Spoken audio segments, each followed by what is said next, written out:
নমস্কার বন্ধুরা, আমি প্রণয় মজুমদার এবং আপনাদের চ্যানেলে আপনাদের প্রত্যেককে স্বাগত জানাচ্ছি। বন্ধুরা, এই ভিডিওটা সিংহ রাশির ভিডিও এবং এপ্রিল মাসের রাশিফলের ভিডিও। সরি, হ্যাঁ, এপ্রিল মাসের রাশিফলের ভিডিও। অর্থাৎ আপনি যখন সিংহের মানুষ বা জাতক জাতিকা, এই যে নতুন মাস কী রেজাল্ট দেবে, নতুন ফাইন্যান্সিয়াল ইয়ার কোন দিক থেকে রেজাল্ট দেবে, এই ভিডিওতে তার পূর্বাভাস বা আলোচনাগুলো করার চেষ্টা করব। আমি আগে একটা ভিডিও সিরিজ শুরু করেছিলাম দুটো পার্ট করে। আমার একটু অসুবিধা রয়েছে, এ মাসটা গোটাই দেবো, পরের মাস থেকে আবার চেষ্টা করব পার্টে করে দেওয়ার। 15 দিনের আপনারা অনেকেই খুব ভালো নিয়েছেন, গ্রহণ করেছেন, অ্যাকসেপ্ট করেছেন, তো আমার মাথায় রয়েছে। তো চলুন বন্ধুরা, শুরু করছি। এবং বলার কিছু নেই, দুটো চ্যানেল রয়েছে, অ্যাস্ট্রোপ্রণয় আর এটা, দুটো মিলিয়ে ভিডিও আছে। তো সাথে থাকুন, রেগুলারলি আপডেটগুলো পাবেন। ডেসক্রিপশান রইল, ফোন বা হোয়াটসঅ্যাপ নাম্বার রইল, মনে হলে যোগাযোগ রাখবেন। তাহলে শুরু করছি। আপনি যখন সিংহের মানুষ বা জাতক জাতিকা, সিংহ রাশির মালিক হচ্ছে, মানে কি রেজাল্ট পাবেন, আর সিংহর মালিক কিন্তু রবি। বছর মানে মাস শুরু করছে নতুন ফাইন্যান্সিয়াল ইয়ারের সাথে রবি মিনে অবস্থান করে। শুধু তাই নয়, পুরোপুরিভাবে পীড়িত হয়ে। দেখুন, 5টা গ্রহ একসাথে সিংহতে মিনে অবস্থান করবে, সঙ্গে কালসর্পের পরিস্থিতি। রবি রাশির অধিপতি, সে রাহুযুক্ত হওয়া, শনিযুক্ত হওয়া, শুক্রযুক্ত হওয়া। তো রবি পুরো মাত্রায় এফেক্টেড প্রথম 2 সপ্তাহ। তারপর রবি চেঞ্জ করে নেবে ঘর, রবি মিনে থেকে মেসে চলে যাবে। কিন্তু বন্ধুরা, আমি প্রত্যেকটা ভিডিওই তো আপনারা দেখতে পান, আমি শরীর নিয়ে কথা বলি। আমি বলবো, আপনি যখন সিংহের মানুষ, শরীর কিন্তু সাথ দিচ্ছে না ঠিক মতো, শরীর কিন্তু সাথ দিচ্ছে না। শরীর নিয়ে ভোগান্তি নিয়মিতভাবে রয়ে যাচ্ছে, ছোটোখাটো ভোগান্তি, বড় ভোগান্তি। এবং যদি আমরা কেয়ার না করি, আমি এটা বলতে পারি, তাহলে কিন্তু ভোগান্তিটা বাড়বে।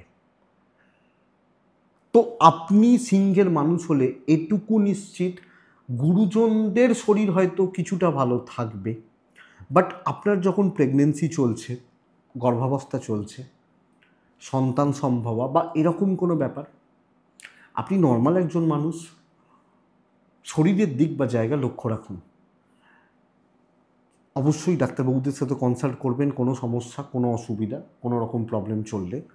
কিন্তু খেয়াল রেখে আমাকে চলতে হবে বা নজর রেখে আমাকে চলতে হবে, আমি সিংহের মানুষ জাতক জাতিকা হলে। এটা 1 নম্বর কথা। প্রেগনেন্সি পিরিয়ড চললেও সাবধানে। যদিও বড় ছোটাঘাত দুর্ঘটনার সম্ভাবনা নেই, বাট হেলথটা ভালো নয়, তো সাবধানে রাস্তাঘাটে চলাফেরা করাটাই মঙ্গলের। কিন্তু সব মিলিয়ে স্বাস্থ্যের দিক, স্বাস্থ্যের জায়গা নিয়ে আমাকে কিন্তু নজর রাখতে হচ্ছে, ইভেন প্রেগনেন্সি চললে বা গর্ভাবস্থা চললে, সব মিলিয়ে বলতে চাইছি। এবং বন্ধুরা, আমি বলবো, প্রথম 20 দিন ইনভেস্টমেন্ট নয়, রেগুলার কেনাকাটি, মাছ, মাংস, ডিম, ইলেকট্রিক বিল দেওয়া, ফোনের রিচার্জ করা, নেটের রিচার্জ করা, গাড়ির তেল ভরা, বাজারহাট করা, মুদিখানা করা, এগুলো তো চলবে। ইন্স্যুরেন্সের প্রিমিয়াম দেওয়া বা লোন কিস্তি রয়েছে, এগুলো কিন্তু বড় খরচা, আবেগ হলো খরচা করে ফেললাম নয়।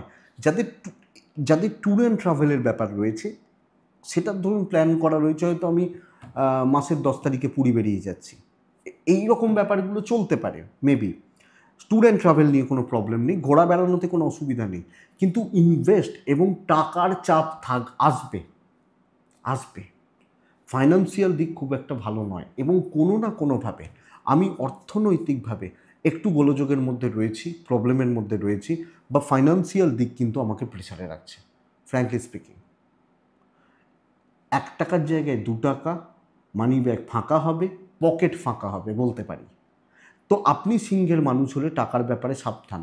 এবার যেগুলো রেগুলার খরচা, সেগুলোতে তো কিছু বলা যায় না, বাট বড় ইনভেস্টমেন্ট, বড় খরচা আমাকে দেখে করতে হবে, না হলে চাপ আছে, অসুবিধা আছে এবং প্রবলেমে পড়তে পারি। কিন্তু টাকার সমস্যা থাকলেও টাকাটা আসে যেখান থেকে, সে জায়গাটি ভালো। আমি চাকরি আমি বিজনেস করি, তাহলে বিজনেসটাই প্রথমে বলি, তারপর চাকরি বলবো। দেখুন, বিজনেস কিন্তু প্রথম 2 সপ্তাহ মোটামুটি চলছে, প্রথম 2 সপ্তাহ ঠিকঠাক চলছে, ঠিক মতো চলবে বলতে পারি। কিন্তু মাস যত এগোবে বিজনেস তত গ্রো করছে, মাস যত এগোচ্ছে, সময়টা যত এগোচ্ছে, বিজনেসের গ্রোথ ততটা ভালো হচ্ছে, এটা বলতে পারি।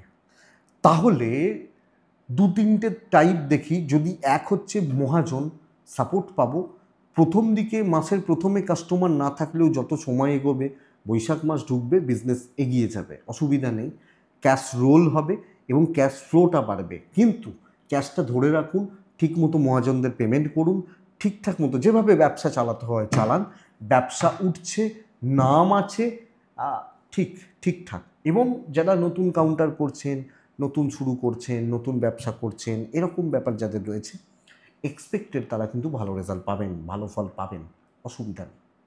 তাহলে বিজনেসটা ভালোর দিকে যাচ্ছে, প্রথম কটা দিন নয়, পরের দিকটা।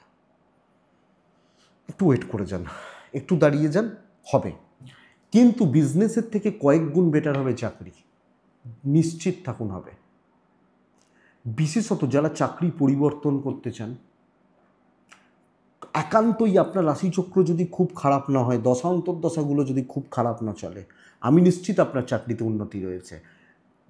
অনেকে আছেন 2-3 মাস বসে আছেন, চাকরি পাচ্ছেন না, চাকরি পাওয়ার সম্ভাবনা তৈরি করছে। ইন্টারভিউ দেওয়া, চাকরি পরিবর্তন করা, হাইক পাওয়া, চাকরি সূত্রে দূর যাত্রা, দূর ভ্রমণ থাকে না যে চলো এবার ওই জায়গায় চলে যাবে, দূর যাত্রা, দূর ভ্রমণ, নতুন চাকরি নিয়ে কিছু, চাকরি বাকরি নিয়ে কিছু, এক্সিলেন্ট রেজাল্ট দিচ্ছে। এবং নতুন প্রজেক্টে ঢোকা, নতুন কাজ পাওয়া, এটা একটা পার্ট। তাহলে এই পার্টটা খুব ভালো, যথেষ্ট ভালো। কথা বলা, কথায় কোনো। সেকেন্ড পার্ট, ম্যানেজমেন্ট, কর্তৃপক্ষ, তাদের সাথে একটা সম্পর্ক। দেখুন, নতুন বছর শুরু হলো, নতুন টার্গেট পেলাম আমি, এবার সেই টার্গেটগুলোকে কাজে লাগাতে হবে, নতুন টিমেও জয়েন করতে পারি। তো এটা বলতে চাইছি যে আমার কাজ বা কাজ করা, কাজ এগোনো, চেয়ারে বসে কাজ করা খুব ভালো হচ্ছে। আপস অ্যান্ড ডাউনস তো থাকেই, বাট শত্রুগুলো দমন হয়ে যাবে, পেছনে লাগা লোকগুলো না ঝুঁকবে। আর যারা বন্ধু আছে, যারা আছে, বাট এমাস সিংহর বন্ধুর জন্য খুব একটা যদিও ভালো নয়। কর্তব্য পালন খুব ভালো হতে পারে চাকরিওয়ালা মানুষজনদের। তো আপনি আগে মাইন্ডসেট এটা করুন যে ভাই আমার সময় ভালো হচ্ছে এবং আমি চাকরি ক্ষেত্রে কিছু করে দেখানোর অপরচুনিটিস পাচ্ছি, স্যাটিসফ্যাকশান আছে। টেনশান তো থাকে, আমরা টেনশান কম বেশি করি, বাট ওই চাপটা রিলিজ করে দেবে, এটা আমি আপনাকে বলবো বা বলতেই পারি আপনি সিংহের জাতক জাতিকা মানুষ হলে। তো বন্ধুরা, বেটার পয়েন্ট, বেটার পার্ট, চাকরি বিজনেস বোথ ভালো হবে। ফাইন্যান্স হেলথ গন্ডগোল হচ্ছে, ট্যুর অ্যান্ড ট্রাভেল ভালো চলছে, লাক কিছুটা হলেও সাথ দেবে, লাক বা দৈব কিছুটা হলেও সাথ দেবে। কোনো ভালো গুরুস্থানীয় ব্যক্তিদের সাপোর্ট পাবেন। আপনি হাউসওয়াইফ হলেও আপনার ডাঁট একটা থাকছে এবং বুঝতে হবে আমাকে ছাড়া চলবে না, এই ব্যাপারটা কিন্তু বুঝুন। আমি যখন সিংহের মানুষ, আরে আমার গুরুত্ব কোথায় সেটা বুঝুন, হ্যাঁ, আমাকে কী জন্য লাগবে সেটা বুঝুন। তো সেই জায়গাটাকে মানে অ্যাপ্লাই করুন। একটা ভদ্রমহিলা আছেন বা ধরুন একজন মানুষ, তিনি কিন্তু খুব ভালো বোঝেন তাকে কোন জামাটা পরলে, কোন কালারটা তার শরীরের জন্য বেশি ভালো প্রেফার করে, তো তিনি সেই কালারের শাড়ি পরেন বা সেই কালারের জামা কাপড় পরেন বা চুড়িদার পরেন, এটা তো হয়। তো এইটা বুঝতে হবে। দেখুন, দাম্পত্য অ্যাভারেজ চলবে, বিয়ের কথাবার্তা, বিয়ের যোগাযোগ, বিয়ের কথাবার্তা এগোনো, বিয়ের যোগাযোগগুলো করা, এগোনোর জন্য সময় ভীষণ ভালো। তো আমি বিয়ের কথাবার্তা বলতে চাইছি, বিয়ের কথা এগোতে চাইছেন বা এই রকম কোনো প্রসেস চলছে, খুব ভালো হচ্ছে। কিন্তু দাম্পত্য অ্যাভারেজ চলবে, আমি বলছি না বড় গণ্ডগোল, ইনলস থেকে প্রবলেম, কালসর্প যোগ রয়েছে, ম্যানেজ করে নিতে পারবেন, একটু জাস্ট টিপে ধরতে হবে, ম্যানেজ হয়ে যাবে। কিন্তু দাম্পত্য জীবনে আপস অ্যান্ড ডাউনস থাকছে, ফুললি স্যাটিসফ্যাকশান থাকছে না, প্রেমিক প্রেমিকারা ভালো রেজাল্ট পাচ্ছেন। তো আমি যখন সিংহের মানুষ বা জাতক জাতিকা প্রেম করছি, আমি কিন্তু ভালো রেজাল্ট পাচ্ছি, দাম্পত্য মোটামুটি চলছে। কিছু জ্ঞাতি শত্রুতা থাকবে, সেগুলোকে ছেঁটে ফেলার ব্যবস্থা করতে হবে। ছেঁটে ফেলবো মানে কি, আমি কি তাদেরকে মারধর করবো নাকি? আমি তাদেরকে একটু অ্যাভয়েড করছি, যেভাবে হয় একটু অ্যাভয়েড করে বেরিয়ে যাচ্ছি, এই ব্যাপারটা, এটা দরকার। সিংহের জাতক বা জাতিকাদের ক্ষেত্রে। তো বন্ধুরা আশা করছি বুঝতে পারছেন বা আপনি এটাকে করতে পারবেন।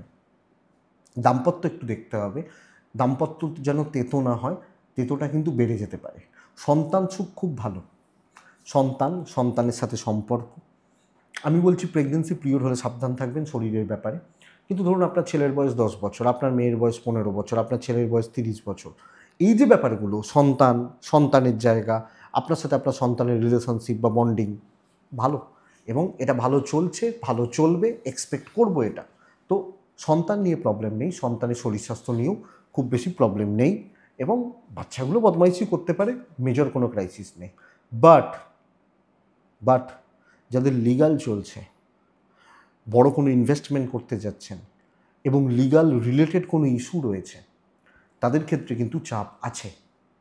আইনি জটিলতা, পুলিশি ঝামেলা, কোর্ট কাছারি রিলেটেড প্রবলেম, এবং এক্ষেত্রে অর্থেও ব্যয়টা অনেকটা বাড়তে পারে। কোর্ট কাছারির পেছনে বা উকিলদের পেছনে কোনোভাবে লিগাল ইস্যুসগুলো আপনাকে ভোগাতে পারে। কোর্ট কাছারি, পুলিশি ঝামেলা, এই ধরনের ইস্যুসগুলো আপনাকে ভোগাবে।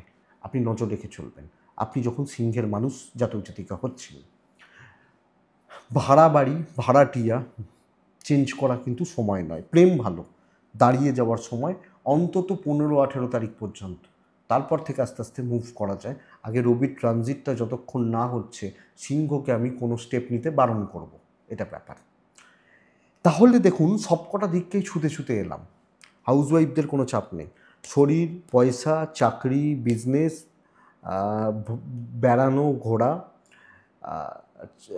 দাম্পত্য, প্রেম, সন্তান, সবটা পড়ে কি রয়েছে, বিদ্যাস্থান। আমি লাস্টে রাখি গুছিয়ে একটু বলার জন্য। সিংহ রাশি কনফিডেন্স এবং কনসেন্ট্রেশনে প্রবলেম আছে। কনফিডেন্স যদি বাড়াতে পারেন, মানে আপনি কনফিডেন্ট হচ্ছেন পারবো, একটু যদি কনসেন্ট্রেশন বাড়ানো যায়, সামনে কিন্তু অনেক কটা বড় বড় পরীক্ষা আছে। প্রাইমারি লেভেল বৃহস্পতির দৃষ্টি পড়ছে, গুরুদের সাপোর্ট পাবেন, নিজের প্রয়াস বা প্রচেষ্টা বাড়িয়ে নিতে পারবে। আপার প্রাইমারি, হায়ার এডুকেশান এবং যে কোনো ধরনের উচ্চশিক্ষা, যে কোনো প্রকার, যে কোনো টাইপের হায়ার লেভেলের এডুকেশান, আই থিঙ্ক আপনি সাকসেস পাবেন। উচ্চশিক্ষায় নো ডাউট সাকসেস রয়েছে, কিন্তু বেসিক প্রবলেম অনেক কথা। 8th হাউস যখন ড্যামেজ, অনেক রকমভাবে প্রতিবন্ধকতা আসে। পরিবারে অশান্তি হয়ে গেল, পড়তে পারছি না, একটা বিয়ে লেগে গেছে, ব্যাস গণ্ডগোল হয়ে গেল, বাড়ির কেউ অসুস্থ, পড়াশোনায় বাধা, হয়তো টিচার অসুস্থ হয়ে গেছেন, আমার শরীরটা ভালো নেই, এই ডিস্ট্র্যাকশানগুলো কাজ করছে, এগুলো কাটানোর দায়িত্ব আমার। যারা ভালো স্টুডেন্ট বিয়ে লাগলে পাশের বাড়িতে গিয়ে পড়ে, দেখেছি, চোখের সামনে দেখা, আপনাদেরও দেখা। তো এই ডিস্ট্র্যাকশানগুলোকে কাটান, শিক্ষায় সাফল্য। যারা শুধুমাত্র বিদেশে গিয়ে পড়াশোনা করছেন, পিএইচডি রিসার্চ ওয়ার্ক করছেন, এদের ক্ষেত্রে একটু চাপ আসতে পারে। চাকরির পরীক্ষা দেওয়া, ম্যানেজমেন্ট, ধরুন এমবিএ, বিবিএ, এগুলো এই পড়াশোনায় কোনো প্রবলেম নেই, এমসিএ, ল, এগুলোতে নেই। শুধুমাত্র যারা একদম এমফিল বা পিএইচডি করছেন, থিসিস চলছে, এই পড়াশোনাগুলোয় একটু সমস্যা রয়েছে, বাট ম্যানেজেবল। এইটাই বন্ধুরা সিংহ এ মাসের রাশিফল, এপ্রিলের রাশিফল। আমি এক্সপেক্ট করব ভিডিওটা কাজে লাগবে। 3টে নক্ষত্র পার করে, মঘা, পূর্ব ফাল্গুনী, উত্তর ফাল্গুনী। মঘা নক্ষত্র, বহু মানুষ থাকবে যারা আপনাকে নিয়মিতভাবে ওয়াচ করছে, আপনার দিকে নজর রেখে বসে আছে কোনো না কোনোভাবে, এদের থেকে সাবধান। যদিও বলছি শত্রুতার দ্বারা ক্ষতি নেই, বাট মঘা সাবধান। পূর্ব ফাল্গুনী, লাক্সারি এই মুহূর্তে নয়, যে কোনো লাক্সারিয়াস ব্যাপার স্যাপার থেকে দূরে। উত্তর ফাল্গুনী নক্ষত্রের জাতক বা জাতিকারা, খুচরো ঝামেলা লেগে থাকবে, ছোট ছোট বদনাম, ফালতু কোনো বদনাম, এটা কিন্তু চলবে। তো উত্তর ফাল্গুনী বদনামের ভাগিদার হতে পারেন, চোখ কান খোলা রেখে চলবেন। এটাই রাশিফল সিংহ এপ্রিল। আশা করছি ভিডিওটা কাজে লাগবে, 5 থেকে 10% হলেও লাগবে। এটুকুই থাক, ভালো থাকুন, সুস্থ থাকুন, আর বন্ধুরা শান্তিতে থাকুন। নমস্কার।